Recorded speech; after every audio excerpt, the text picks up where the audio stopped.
We began this journey with attention, the silence of God. The moments when prayers seem unanswered, when the heavens feel closed, when waiting becomes unbearable. But along the way, silence revealed itself not as abandonment but as presence, not as weakness but as strength, not as punishment but as preparation. Now we arrive at the final invitation to let silence speak.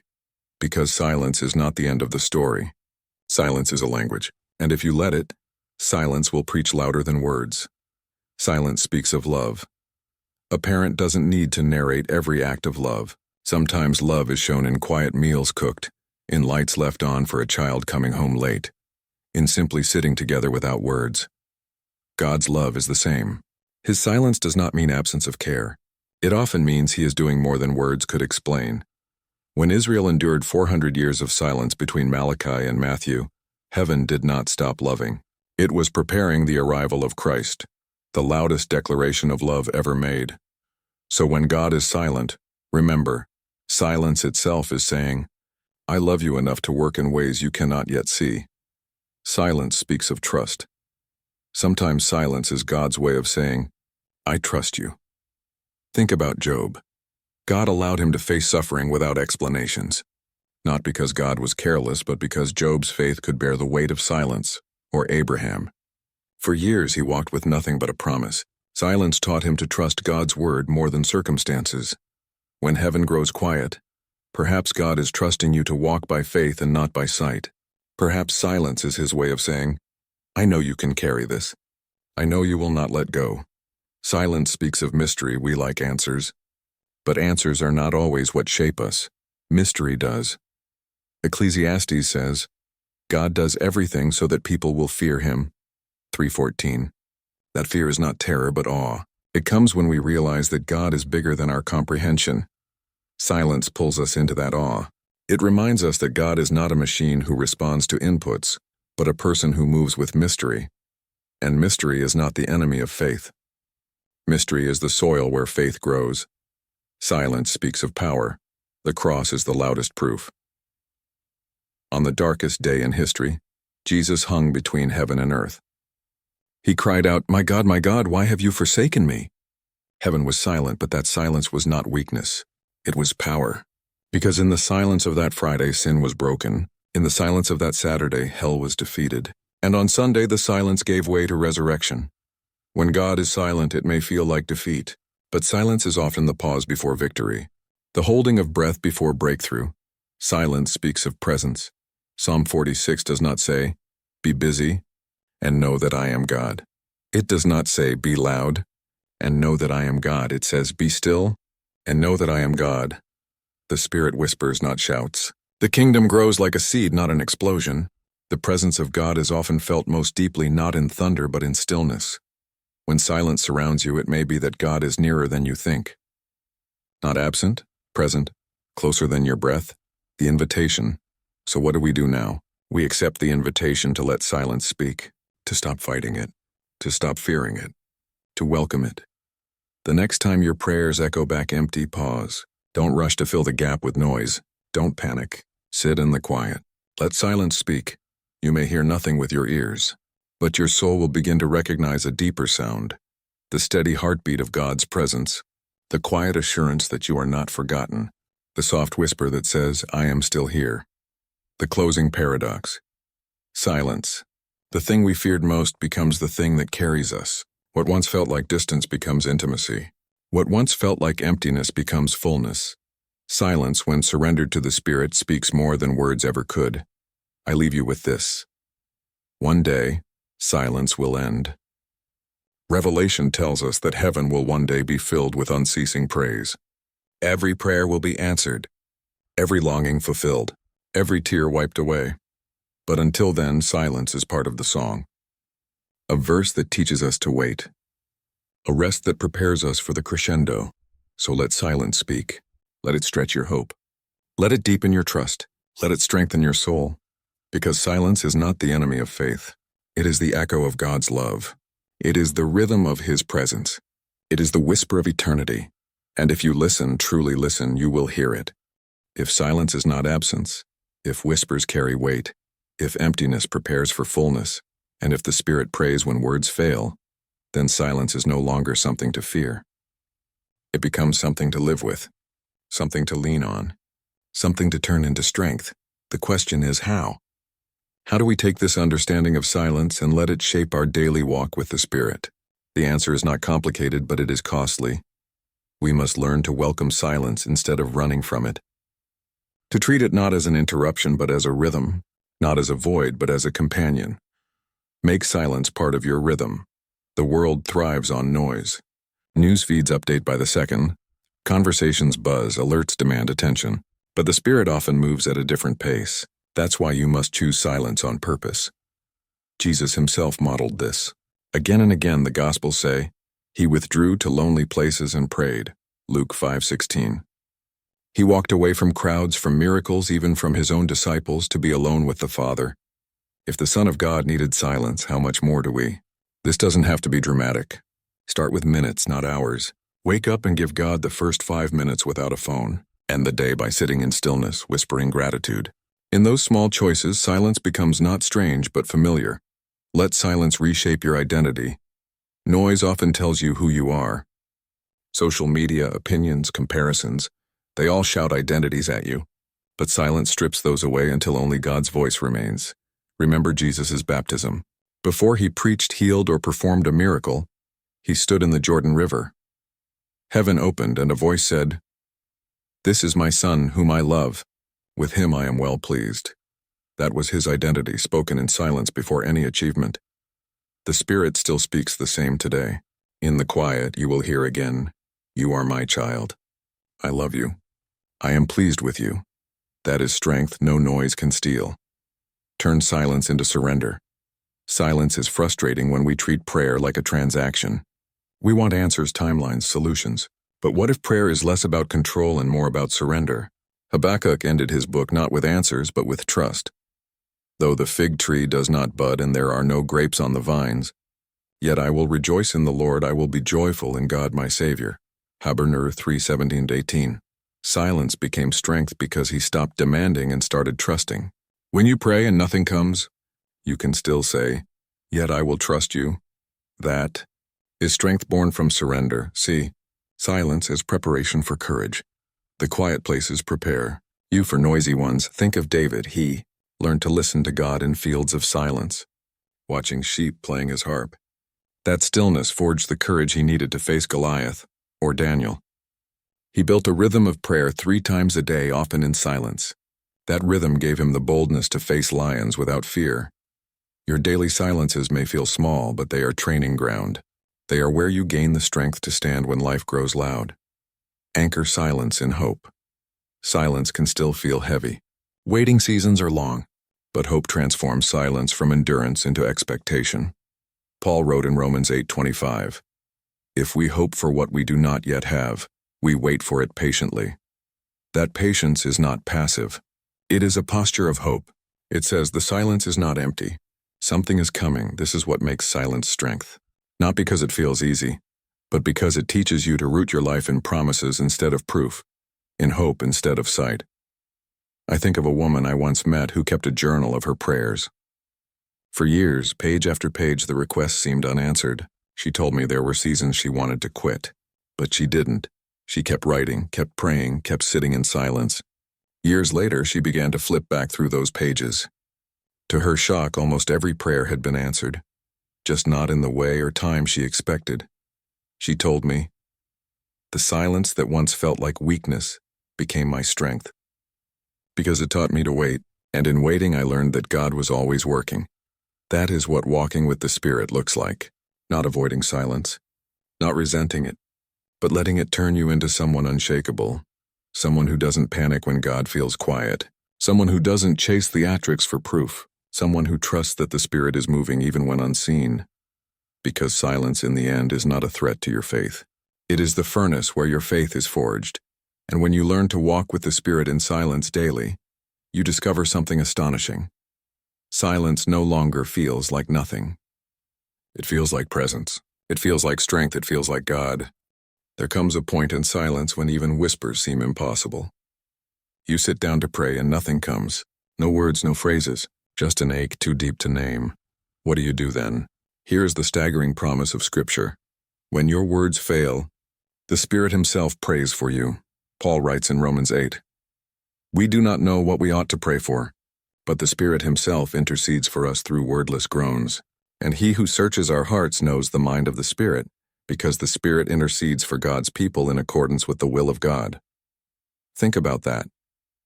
Even your silence is not empty. It is filled with the prayers of God Himself. This means prayer is never wasted even when you cannot form a single sentence. Your sighs become language. Your tears become petitions. Your silence becomes intercession. Heaven is never without your voice because the Spirit has made your weakness His own song. I once sat with a mother who had just lost her child. She told me she tried to pray but nothing would come out. No words, only sobs. She thought her faith was failing. But I reminded her those sobs were not silence. They were the Spirit's groans, carrying her brokenness straight into the throne room of God. She was praying more deeply in her wordless grief than she ever had in her strongest speeches. This is the mystery of Spirit-led prayer. Our weakness becomes His strength. The Psalms echo this again and again. My tears have been my food day and night. Psalm 42:3. The Lord has heard the sound of my weeping. Psalm 6:8. Notice that God hears the sound of tears. They are not wasted. They are translated by the Spirit into a language heaven understands. And Jesus Himself lived this. In Gethsemane, His prayer was not polished.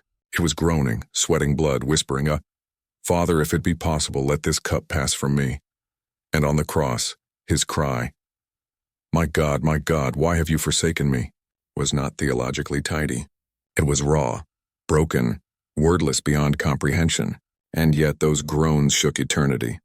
This is the permission silence gives you. You don't have to have the words. You don't have to get it right. You don't even have to speak. Because prayer is not a test you pass. It is a relationship sustained by the Spirit who never fails. Theologians throughout history have grasped this truth. Augustine once said, whether we cry out with articulate words, or whether we groan with inexpressible sighs, God interprets them. Teresa of Avila described prayer as an intimate sharing between friends, often beyond words. Even Martin Luther admitted, the fewer the words, the better the prayer. In other words, silence is not a breakdown of prayer. It is prayer at its purest, and here's what's even more astonishing. The Spirit doesn't just pray with you, He prays for you. Paul says He intercedes for the saints according to the will of God. That means your prayers are not limited to your weakness. Even when you don't know what to ask, the Spirit asks perfectly. He carries requests you didn't know you needed, answers you didn't know to seek, solutions you couldn't imagine. That's why Paul could say just a few verses later, we know that in all things God works for the good of those who love Him, who have been called according to His purpose. Romans 8:28. That confidence doesn't come from our perfect prayers. It comes from the Spirit's perfect intercession. So when you sit in silence and feel like nothing is happening, remember this. Prayer is still happening. You may feel wordless, but heaven hears fullness. You may feel weak, but the Spirit is strong in you. You may feel like you've said nothing, but God has already heard everything. And sometimes that is the most liberating truth of all. Because silence no longer has to be terrifying. It no longer has to feel like failure. It can be the place where you lean back into the Spirit and say, you pray for me. I once heard someone describe it like this. Prayer is less about holding on to God and more about letting God hold on to you. When you run out of words, when your grip loosens, when silence overwhelms, you discover He has never let go. The Spirit has been praying all along, and maybe that's the secret we've missed. Silence is not the death of prayer. It is the place where prayer becomes most real, because it's no longer about what you say. It's about what the Spirit is saying for you. If silence is not absence, then maybe the greatest invitation is to learn how to listen within it. Most of us approach silence with fear. We rush to fill it. Background music, scrolling feeds, constant chatter. Anything to drown out the quiet. Because silence forces us to face ourselves. And more than that, it forces us to face God. But here is the paradox. The very place we try to avoid is the place where the Spirit often sings. The psalmist put it this way, be still and know that I am God. Psalm 46:10. Notice the order. Stillness comes before knowing, silence before revelation. You cannot hear the song of God if your world is too loud. The early church fathers used a striking phrase, the music of silence. They believed that in stillness, when all noise is stripped away, the soul begins to hear a deeper rhythm, the heartbeat of God, a melody not made of notes but of presence. Think of Samuel as a boy lying in the temple. The lamp still burned, the ark of God was near, and the night was silent. Out of that silence came a voice. Samuel, Samuel. It took time for him to recognize it, but when he did, his whole life changed. One whisper in the quiet redirected the history of a nation.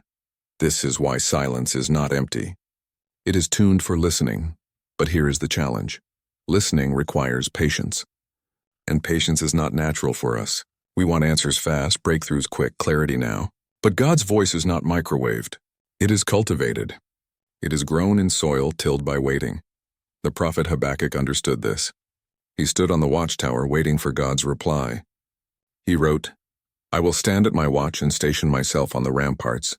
I will look to see what he will say to me." Habakkuk 2:1. He did not say, "I will shout until he answers." He said, "I will wait." And the answer came. Though it linger, wait for it. It will certainly come and will not delay. Vimer 3. This is the posture we need. Silence as watchtower, not as void. One young man once told me about his habit of sitting in silence for 10 minutes every morning. No phone, no agenda, just stillness. At first he said it was torture. His mind raced, his thoughts wandered, his impatience screamed. But over weeks something shifted. He began to sense nudges, a verse rising in memory, a name pressed into his heart to pray for, a clarity about decisions. He said, "I realized the silence wasn't empty. It was full of God's breath. The Spirit speaks in the quiet, but you must dare to stay long enough to hear him. This is not new. For centuries, Christians have practiced disciplines like solitude, silence, and contemplation. Desert fathers sat in caves. Monks kept silent vigils. Mystics wrote of hearing God in wordless prayer. They discovered something we are in danger of forgetting, that silence is not a problem to fix but a gift to receive. Even music itself teaches this. A symphony without rest would be chaos. The pauses make the melody possible. The silence between notes gives meaning to the sound. In the same way, God uses silence to tune your soul, to shape the rhythm of your life so that when his word comes, you can recognize it. So how do you learn to listen in silence? Start small. Turn off the noise for 5 minutes. Sit in a chair. Breathe. Whisper a simple prayer. Speak, Lord. Your servant is listening. Don't expect fireworks. Don't strain for a voice. Just be still. Over time, your soul will begin to notice things it missed before. The Spirit has always been speaking. The silence just gives you ears to hear. Learn to trust. Silence does not always produce immediate answers. Sometimes you will leave the quiet with no new insight, no clear word. That's okay. The silence itself is shaping you, teaching you patience, teaching you to lean not on feelings but on faith. And most importantly, remember this. The silence is not your enemy. It is your classroom. It is the place where you learn to recognize the God who does not shout over the world's noise, but who sings his song in whispers. I think of Elijah again, on that mountain. Wind, earthquake, fire, all the things that look impressive, all the things that sound powerful. But God was not in them. Then came the gentle whisper. That was the song of silence. That was the voice Elijah needed, and maybe that is the voice you need now. Because silence is not a void. It is a doorway. Not the absence of God, but the space where his presence becomes unmistakable. Your silence, if you dare to enter it, will one day reveal itself as God's song. Silence is never the end of God's story. It never has been. From Genesis to Revelation, silence appears again and again, but always as a pause, never as a conclusion. The Spirit may delay, but he never abandons. Heaven may seem still, but God's word always returns, always breaks through, always speaks. The prophet Amos once declared, "The days are coming when I will send a famine through the land, not a famine of food or a thirst for water, but a famine of hearing the words of the Lord." Amos 8:11. That famine came. Centuries of silence stretched across Israel after Malachi's last prophecy. No new visions, no new messengers, just silence. 400 years of it. Generations lived and died wondering if the voice of God had gone quiet forever. But silence did not have the last word. One night in Bethlehem, in a stable too small for kings, heaven broke open. A child was born. Angels sang. The Word became flesh. After centuries of silence, God's voice thundered not through fire or earthquake, but through a newborn's cry. This is the pattern of God. Silence sets the stage for revelation. Think of Lazarus. When word came that he was dying, Jesus did something shocking. He stayed away. 2 days passed. Silence. His disciples were confused. Mary and Martha were devastated, and Lazarus died. By the time Jesus arrived, the silence had already sealed a tomb. Martha's first words to him were filled with grief. "Lord, if you had been here, my brother would not have died." But the silence was not neglect. It was preparation. Jesus looked at Martha and declared words that have never been silenced since. "I am the resurrection and the life. The one who believes in me will live even though they die." Then he called Lazarus from the tomb, and silence gave way to a shout that echoed through Bethany. Life out of death. This is why silence cannot be the final word. Because resurrection always follows. Even the book of Revelation shows this pattern. In chapter 8, John describes a moment where heaven itself falls silent for half an hour. Imagine it, all the worship, all the thunder, all the voices suddenly stop, silence, but then, out of that silence, trumpets blast, prayers rise like incense, and the final chapters of God's plan unfold. Silence is not the conclusion. It is the breath before the symphony begins. And if you look closely, you will see this truth woven into your own life. The moments you thought were endings, the unanswered prayer, the closed door, the long waiting, often became beginnings. You thought the story was over, but God was only turning the page. This is why the enemy fears your silence, because he knows silence is never empty in the hands of God. He knows the Spirit hovers even when you feel nothing. He knows resurrection is hiding beneath the quiet. So he lies. He tells you the silence means abandonment, that prayer is wasted, that hope is foolish. But here is the truth. Silence means God is still writing. I once spoke with an older man who told me about his decades-long prayer for his son. For years, nothing changed. His son drifted further into addiction, further from faith. The father said he often sat at the dinner table staring at an empty chair, praying words that felt like they vanished into thin air. Silence. For 30 years. Silence. Then, without warning, the son called. He wanted help. He wanted God. That night, the father wept, not only because of his son's return, but because he realized every silent prayer had been heard. Heaven had been storing them, waiting for the appointed hour to break through. That is the nature of God's silence. It is storage, not neglect. It is incubation, not rejection. Paul describes this beautifully in Romans 8. He admits that we do not know what we ought to pray for. Our words stumble. Our silence feels heavy. But then he adds, the Spirit himself intercedes for us through wordless groans. Even in silence, prayer is happening. The Spirit is praying within you. Heaven is still speaking even when you cannot hear it. And here is the hope. One day the silence will break forever. Revelation promises a moment when God himself will wipe away every tear, when mourning and crying and pain will be no more. On that day, silence will have no power. Every unanswered question will find its answer. Every quiet prayer will echo in eternity. Every pause will make sense. Until then, we live in the tension. We wait in the quiet. We wrestle with silence. But we do so with hope, because silence has never been the final word, and it never will be. The final word is always Jesus, the Word made flesh, the voice that calls dead men from tombs, the promise that one day even the silence will sing. One of the hardest truths to accept is that silence often feels like loss. When God does not answer, when the heavens are still, our first instinct is to think something is missing, that maybe we have been abandoned, that maybe his promises have expired. But what if the silence is not absence? What if it is clearing? The Spirit often empties before he fills. Think about how creation began. The Bible says the earth was formless and void, and darkness was over the surface of the deep. It was empty before God spoke. The Spirit hovered over the emptiness, waiting for the word of life to break forth. In the same way, your silence may feel like void, but it is often the Spirit hovering, preparing. The Israelites knew this intimately. Their history is filled with long seasons of silence, centuries in Egypt, 40 years in the wilderness, 400 years between Malachi and the coming of Christ. All of those were emptying seasons, stripping away idols, exposing weaknesses, training hearts to wait. Without that emptying, they would not have recognized the fullness when it finally came. And here is the mystery. God sometimes allows silence not to punish, but to prepare. Imagine a farmer cutting down an old tree.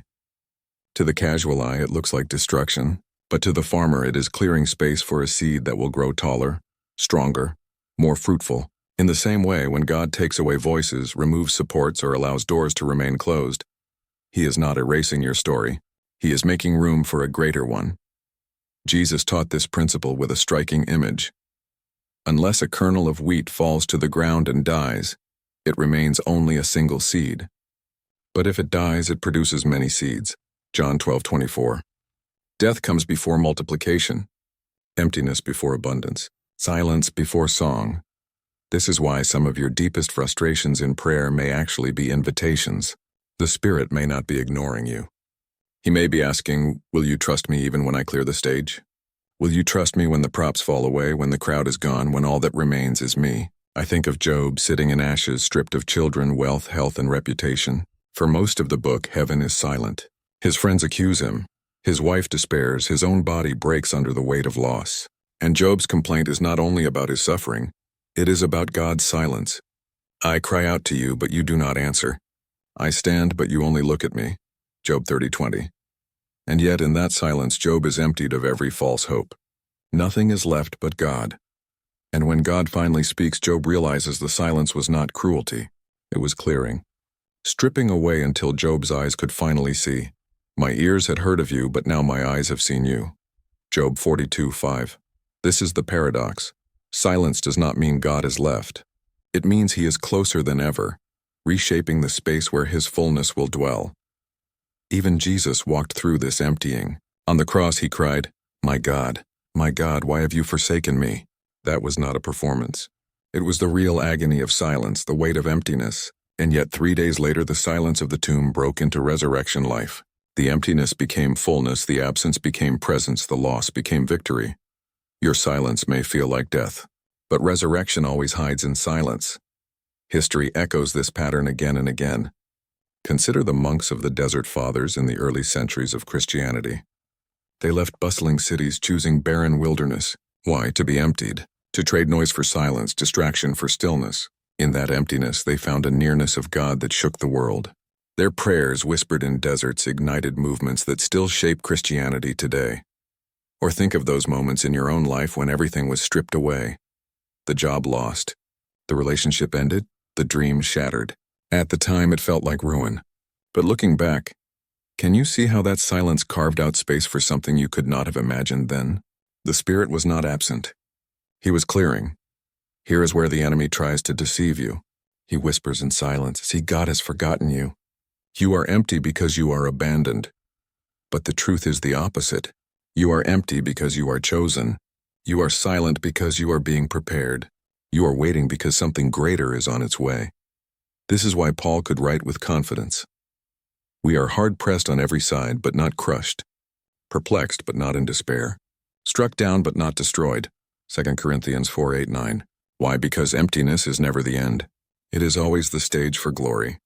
For our light and momentary troubles are achieving for us an eternal glory that far outweighs them all. Verse 17.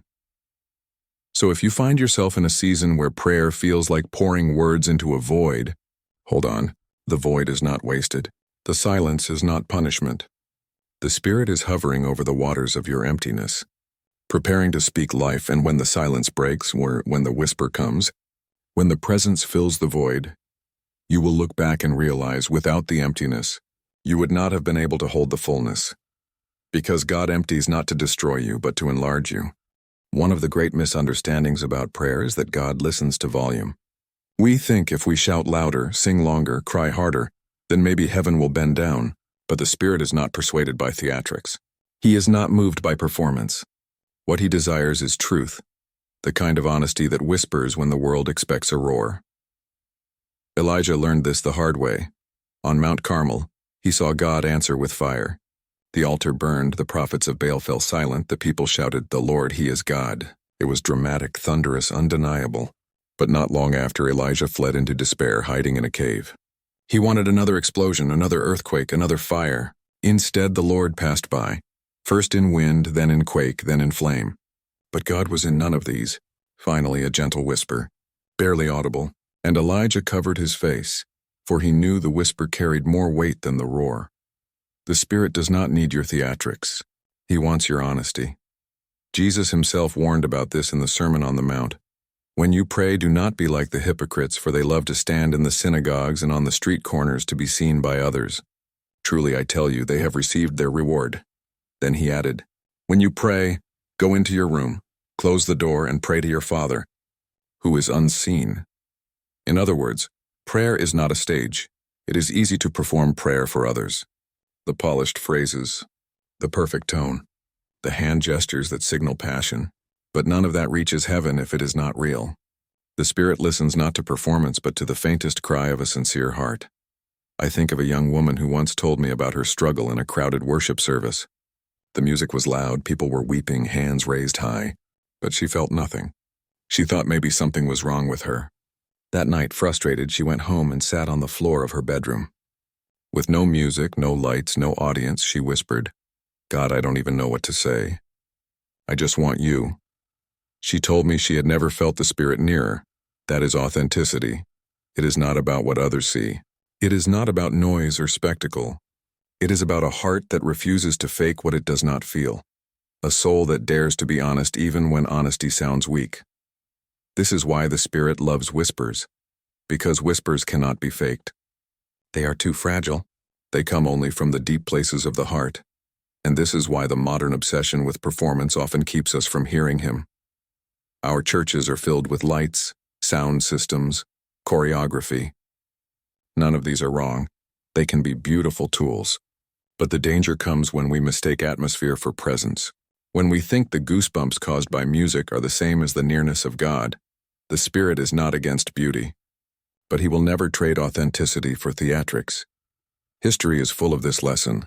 The early Christians met in hidden rooms, whispering prayers by candlelight, fearing discovery by Roman soldiers. No microphones, no stages, just whispered hymns, broken bread, trembling voices.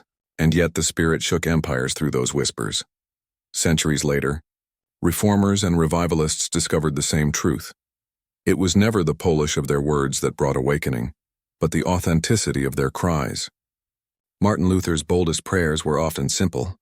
John Wesley described moments where farmers and workers prayed in broken English, and the Spirit moved more powerfully than any sermon. And if you look closer at your own life, you will see it too. The prayers that change you are rarely the long dramatic ones. They are the whispered confessions at 2 a.m., the breathless help me in a hospital corridor, the silent tears no one sees. Those are the moments the Spirit leans close. So if you think your prayer is too weak, too small, too quiet to matter, hear this. Whispers move heaven more than shouts without honesty. Jesus illustrated this in Luke 18 with the parable of the Pharisee and the tax collector. The Pharisee stood tall, listing his achievements aloud. The tax collector beat his chest, whispered, God, have mercy on me, a sinner. And Jesus declared it was the tax collector, not the Pharisee, who went home justified. The Spirit delights in that kind of authenticity.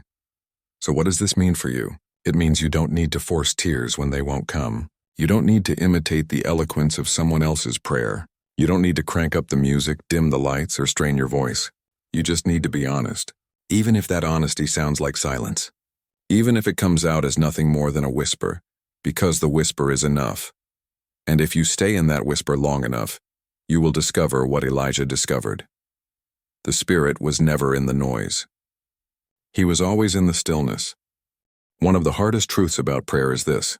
Sometimes God withdraws, not because He is cruel, not because He delights in hiding, but because His absence awakens something His constant nearness never could. Hunger. If God spoke every time you prayed, if fire fell every time you lifted your hands, if tears came without fail the moment you whispered His name, then prayer would become predictable. Too easy. It would no longer stretch you into faith. It would reduce God to a machine that responds on command. And so in His mercy, He sometimes steps back.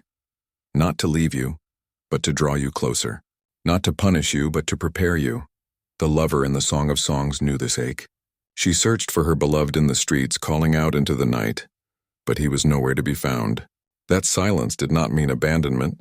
It was an invitation to seek.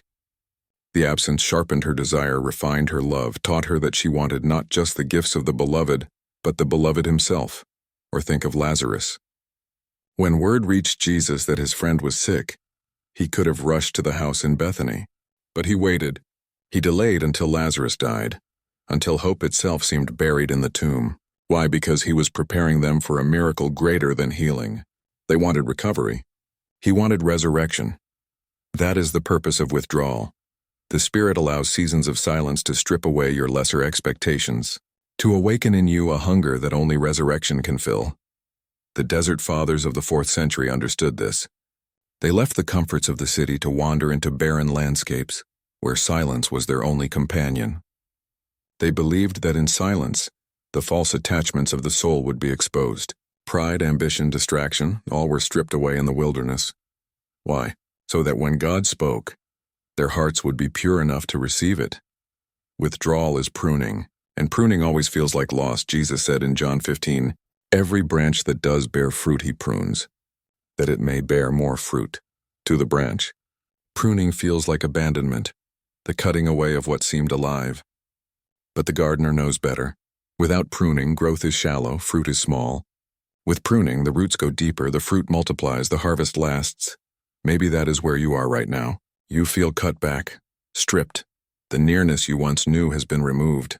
But look closer. The Spirit is preparing you. He is not punishing you. He is making room for more.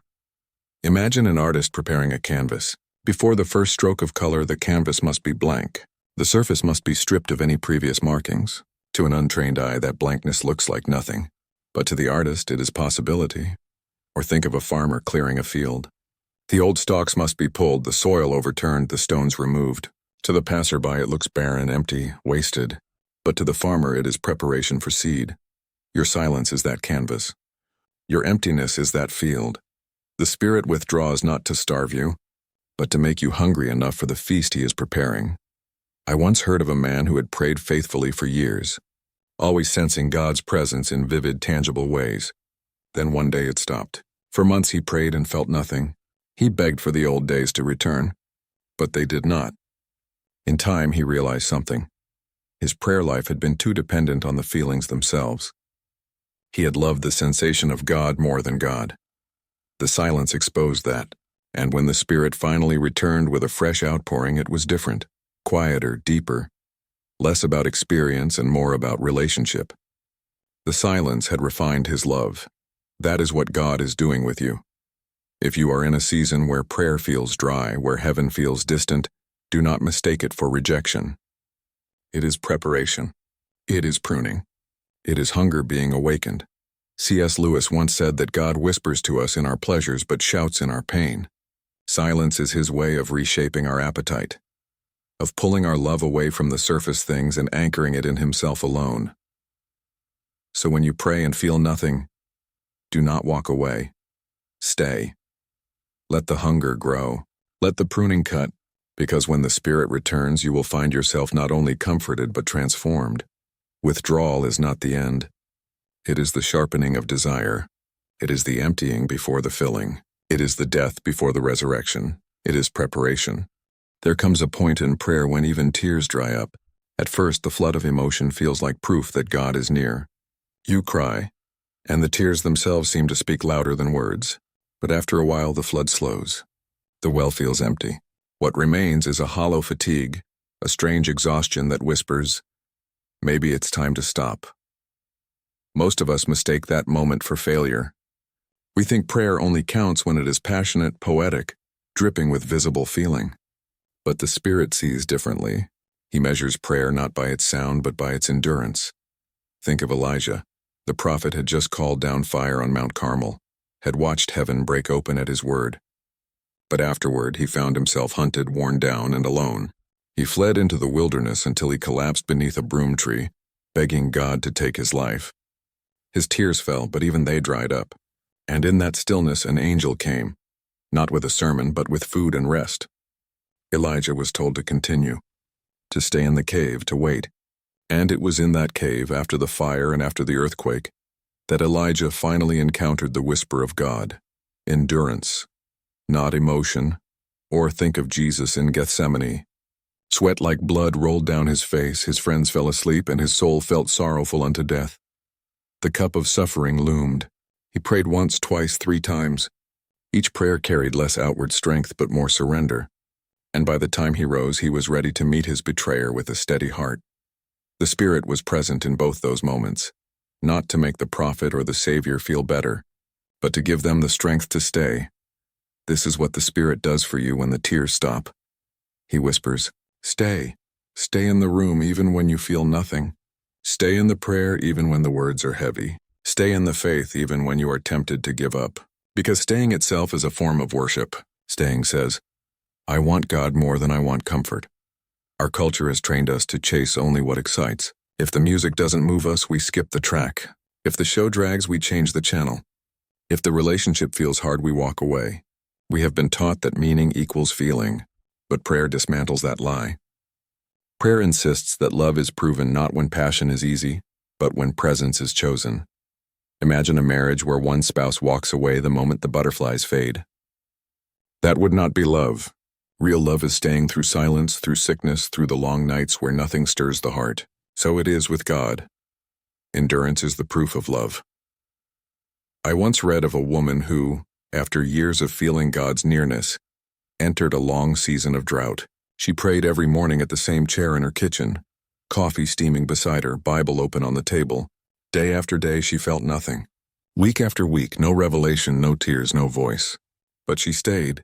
And one morning, after months, she said the air in her kitchen felt charged, like heaven had bent low over her. She did not hear words, but she felt the Spirit breathe through her silence. You stayed, and I was here all along. That is the miracle of endurance. Even when you feel abandoned, the Spirit is working. He is knitting strength into your soul. He is teaching you that your faith is not dependent on your emotions. He is showing you that the truest prayers are often wordless. The act of staying, the breath that refuses to walk away, and maybe that's where you are right now. You have cried, you have begged, and now the tears are gone, and all that's left is a still, heavy silence. This is the most important moment of your prayer. Because here you are tempted to quit. Here you are tempted to say, if I don't feel anything, what's the point? But listen, the point is endurance. The point is love. The point is that your staying says to God what words cannot. I am yours, even when you feel far. The book of Hebrews says, He is a rewarder of those who diligently seek Him. Diligence is not fireworks. It is not endless tears. It is not spiritual performance. Diligence is staying in the chair. Diligence is showing up to the silence again and again, because you believe that silence is not abandonment but preparation. When the tears stop, the Spirit begins to plant deeper roots. Have you ever seen a tree in drought? The leaves shrivel, the branches sag. It looks lifeless. But underground, something unseen is happening. The roots are pushing deeper into the soil, reaching for water. Outwardly, it looks like death. Inwardly, it is survival. That is what the Spirit is doing in you. He is pressing your roots deeper into the soil of God's love. You don't see it now. You don't feel it now. But when the rains come again, and they will come, your faith will not be shallow. It will be anchored, unshakable, because you endured. So do not despise this moment when your tears have dried. Do not call it failure. Do not think silence means absence. Staying is prayer. Endurance is worship. And when you stay, you will find that the silence you fear becomes the very place where the Spirit reveals His strength. There is a moment in every life of prayer that feels like falling into a cavern where no sound returns. You kneel. You fold your hands. Maybe you don't even kneel. Maybe you just collapse into a chair at the end of a long day, body heavy with the weight of everything you cannot carry. The words are supposed to come. They always used to. But now nothing. Just the tick of the clock. Just the hum of a refrigerator in the next room. Just silence, and it terrifies you. Because you remember the days when prayer overflowed from your lips without effort. You remember the tears that fell easily. The words that felt like they broke heaven open. The joy that came when you whispered, Father, I need you. But now your heart is dry, your tongue feels heavy, and even the act of beginning feels like lifting a stone too large for your arms. Most people never admit this. They smile at church. They nod when someone says God is good. But inside, they feel what you are feeling now. Distance. The absence of presence. The fear that maybe something is wrong with them. Or worse, that maybe God himself has left. But let me tell you the truth that saints, mystics and prophets have whispered across the centuries. This silence is not abandonment. It is invitation. The Spanish mystic John of the Cross called it La Noche Oscura, the dark night of the soul, a season where the soul feels stripped of all sensation of God, yet is in reality being drawn into a purer, deeper love. Centuries earlier, the desert fathers wandered into wastelands of Egypt, leaving behind cities full of noise because they knew silence was not absence. It was presence waiting in disguise. And so here you sit in your room, maybe lit only by the faint glow of a phone screen you keep turning over just to check the time. Your prayer begins with nothing, not because you have failed, but because you are being emptied. You are at the doorway of a holy paradox. God is closest when he feels furthest, and the spirit who seems hidden is already hovering, closer than your own breath. This is where our journey begins, because what I'm about to tell you is not theory. It is not theology stacked like bricks on your back. It is rescue. Over the next moments, we will walk together through 12 revelations of what the Holy Spirit does when you pray and hear nothing in return. 12 ways silence is not the end, but the beginning of a deeper story. And when we have walked through them all, I will lead you into a prayer, not a polished, eloquent prayer, but the very prayer that has brought the Spirit rushing into hearts for centuries. But first, you must face the truth of this opening moment. Your prayer may begin with nothing, but nothing is not empty. Think of Job. He sat in ash, scraping his wounds, saying more sighs than sentences. Heaven seemed locked. His friends accused him. His wife urged him to curse God. But Job's silence was not wasted. Out of it came the whirlwind, and in the whirlwind came the voice of God. Think of Israel. 400 years between the prophet Malachi and the cry of John the Baptist in the wilderness. 4 centuries of silence. No visions, no angels, no words. And then the cry of a child in Bethlehem shattered it. Silence had been gestation. And think of your own life. These dry moments you fear are not evidence that God has turned away. They are evidence that he is nearer than he has ever been, teaching you the secret that faith is not feeling, prayer is not performance, and silence is not abandonment. Prayer that begins with nothing is still prayer. It is the Spirit's invitation to shift your eyes from the surface to the depths, to stop measuring your worth by what you feel, and begin anchoring your hope in the God who promised never to leave you. The silence itself becomes the altar.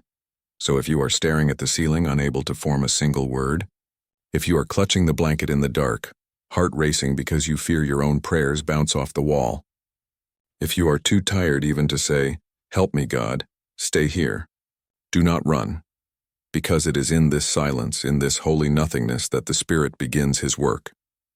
Over the next chapters you will see it, how he strengthens you when you want to give up, how he awakens your hunger by withdrawing, how he confronts and comforts, prunes and fills, whispers and groans on your behalf. You will see that silence is not the absence of God's voice, but the tuning of your ears to hear it more clearly. This is the doorway, the silence, the blank page before the words. Do not despise it. Do not rush past it. Do not think it means you are alone. Your prayer may begin with nothing, but nothing is the womb from which everything is born.